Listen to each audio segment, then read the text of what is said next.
See, I heard it all before. All of your lies, all of your sweet talk, baby this, baby that. But your lies ain't working now. Look who's hurting now. I had to shut you down. I had to shut you down. Played the fool before. I was your fool. I believed in you. Yes, I did. But your lies ain't working now. Look who's hurting now. I had to shut you down. I had to shut you down. Nothing you can do, and there's nothing you can say that could persuade me to stay with you another day. You have crossed the line to the point of no return. What you do from here on out, I am no longer concerned. That's what you said to me. But your lies ain't working now. Look who's hurting now. See, I had to shut you down. I had to shut you down. Played the fool before. You had a good game, I must admit. I was it, but now it's over. But your lies ain't working now. Look who's hurting now. See, I had to shut you down. I had to shut you down. Ooh, I used to hang on to your every word. But the more you lied to me, the more I heard. The things you used to say would sound so sweet. I was naive, quick to believe. But your lies ain't working now. Look who's hurting now. See, I had to shut you down. I had to shut you down. Played the fool before. Too long. But your lies ain't working now. Look who's hurting now. See, I had to shut you down. I had to shut you down. Heard it all before. You know you messed up. You gotta know you messed up. You gotta go now. Say what you want. Say what you want. But your lies ain't working now. Look who's hurting now. See, I had to shut you down. I had to shut you down. Played the fool. I done changed the locks on the door. Yes, I did. And you ain't welcome no more. But your lies ain't working now. Look who's hurting now. See, I had to shut you down. I had to shut you down. See, I heard it all before.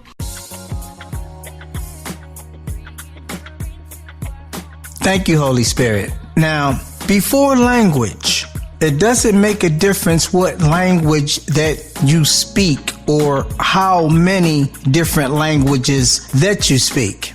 The word before means this is before what you talking about. This is before anything that you think you got to say. So before language and before form, meaning before any manifestation of any matter or any form of any type or any kind. Before there was a form and before there was any language. In the beginning of beginnings. Isn't that something? In the very beginning of any beginning. Before a Hebrew scroll or a Greek philosopher, before sound even had a tongue to utter, there was spirit. Let me say that real slow.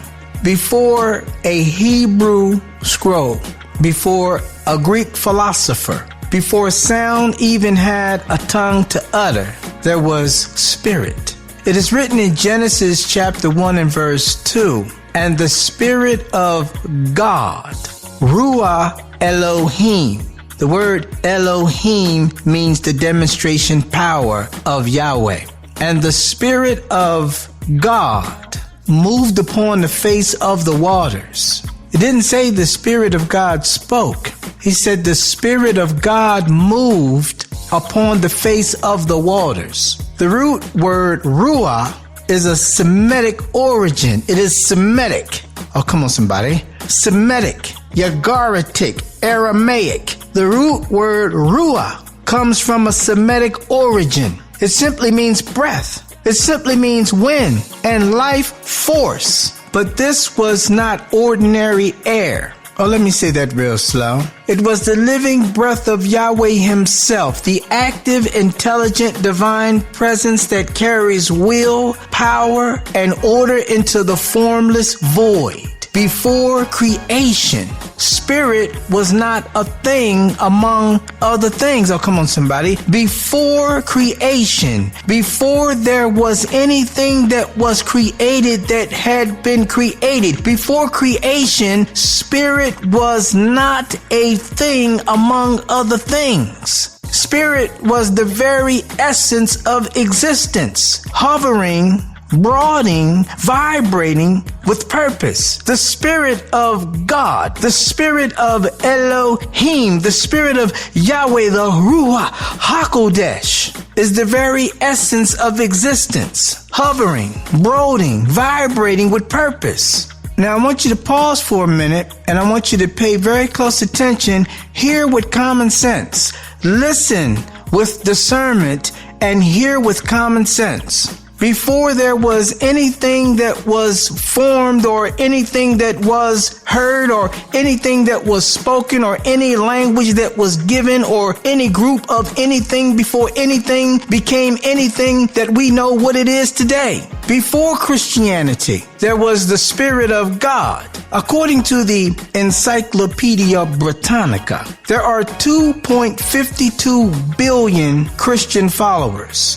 Islam has 1.90 billion followers. Hinduism has 1.9 billion, centered in South Asia. Buddhism has 530 million. And then there is an agnostic, unaffiliated group with 744 million, with 1.9 billion knowns as of the year 2020. Other sizable traditions include Chinese folk religions, ethnic tribal religions, and they say that that's mainly in Africa. That's what the Encyclopedia Britannica says. 1.9 billion knowns as of 2020. And then they record that Sikhism and Judaism and Baha'i and others all fall smaller, but they are rich in heritage. The Encyclopedia Britannica also reports regarding Jews, around 14.8 million globally, often considered an ethno-religious group. The Jewish identity carries both ancestral and faith-based meaning, whatever that means. Then there's a diverse ethnic group.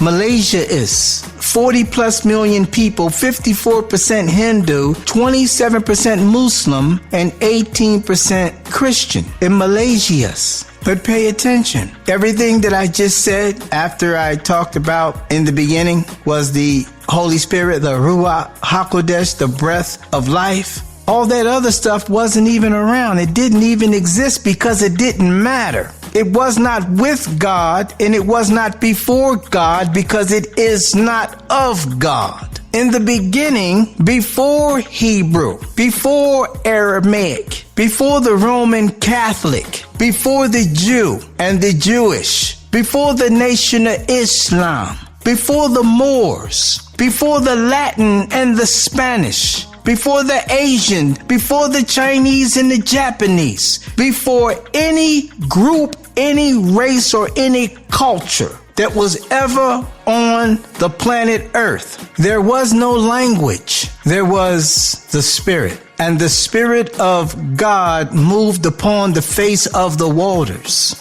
with his breath, with his wind, with his life force. But watch this. It was not ordinary air. It was the living breath of Yahweh himself, the active, intelligent, divine presence that carries God's will, God's power, and God's order into the formless void. Before creation, spirit was not a thing among other things, meaning that there was nothing to compare with spirit because spirit stood alone. The very first meaning of God's Spirit is the out breath of God. God is eternal, invisible, infinite, when he breathes out, that breath is God's creative energy, his self-expression. Spirit, the active power of God. It is not just his presence, but his movement. Oh, come on, somebody. The active power of God, his spirit, is not just his presence. His spirit represents his movement. When God wills something, the Spirit performs. When God wills to do something, the Spirit performs whatever God's will is. The Spirit is the witness and the connector. The Spirit of God is the witness of God and the connector of God. The Spirit is the direct witness of God's mind, translating his eternal will into manifested reality. So in root knowledge, Spirit is God in motion. Spirit is God in motion. This has nothing to do with the Roman Catholic. This has nothing to do with the Greek philosopher. This has nothing to do with the Jewish community. This has nothing to do with the Latin translations and the Latin interpretations and the Latin definitions. The Holy Spirit in relation to the man, when God formed man from the dust of the earth, he breathed into him the neshmah, the divine breath. That breath is not separate from the Spirit. It is the Spirit's deposit within man. This means man was born Spirit dependent, not self-sufficient. This means the Holy Spirit is not a religious add-on, but the original life source of humanity. Let me say that real slow. The Holy Spirit is not a religious add-on. The Holy Spirit is not a Muslim. The Holy Spirit is not Christian. The Holy Spirit is not Jewish. The Holy Spirit is not Greek. The Holy Spirit is not Roman Catholic. The Holy Spirit has nothing to do with a religious add-on. It is the original life force of humanity. Relationship with the Spirit is relationship with God himself, not with your church, not with your denomination, not with your group, not with your belief, not with your sect, not with who you think you down with. Relationship with the Spirit is relationship with God himself. Without Spirit, man is animated dust. The divine relationship from the beginning. Number one, God's Spirit is the teacher. When the student is ready, the teacher shall appear. God's Spirit is teacher, guiding man in naming, discerning, and ruling. God's Spirit is the teacher that guides the man in naming, that guides the man in discerning, and that guides the man in ruling, according to the foundation of what he put Adam on earth for and what he told Adam to do in the very beginning. Adam didn't go to church. Adam wasn't a Christian. Adam wasn't a Muslim. Adam wasn't Roman Catholic. Adam wasn't a Jew. Adam didn't practice Hindu. Adam wasn't a Buddhist. Adam was God and creation of man in the flesh. God's Spirit is companion, walking with man in the cool of the day. God's Spirit was a companion to man that he created. God's Spirit was walking with the man in the cool of the day. God's Spirit is sustainer, the very breath that holds man's life. God's Spirit was the breath that held the man's life. But man's fall fractured his intimacy. Instead of being Spirit-led, mankind became self-led, worshiping creation over the Creator. That's why Christ promised in John 14-16 the return of the Helper, the Holy Spirit, the Ruach HaKodesh, to restore the original design. Man living not by fleshly wisdom, but by God's breath within him. This has nothing to do with the name of your church and the religion or the denomination that you practice. The core revelation under the sound of my voice, before words and before languages and before tribes, the Spirit was. The core revelation is the Spirit is God's own breath made active in creation. The core revelation is the Spirit's purpose with man is relationship to indwell, empower, teach, correct, and sustain. The core revelation is the Holy Spirit is not secondary. Oh, come on, somebody. The Holy Spirit is not secondary. You can't just treat me like a second-class citizen. You can't treat God like a second-class citizen. You can't treat Christ, the resurrected, anointed Messiah, the anointed one. You can't treat Christ like he's secondary. He is the first and the most essential relationship mankind was created to walk in. The Holy Spirit, the Ruach HaKodesh. In short, the Spirit of God is God's out breath, the divine force that turned nothing into something. Come on, somebody. You can't make this up. The Spirit of God, Yahweh, Elohim, is God's own out breath, the Ruach, the divine force that turned nothing into something. And man was created to live as spirit bearing the day. Without him, we are dust returning to the dust. With him, we are sons and daughters reflecting the eternal. The ultimate truth and the sugar-coated lie. The sugar-coated lie is anything. The sugar-coated lie is every single thing. The sugar-coated lie is all things. The sugar-coated lie are the people, the places, and the things, and the forms, and the manifested things that was formed after the beginning of creation was creation. The sugar-coated lie is beneath, is under, is subject to the ultimate truth. The Christian, regardless of the 2.52 billion followers that the Christians are recorded to be,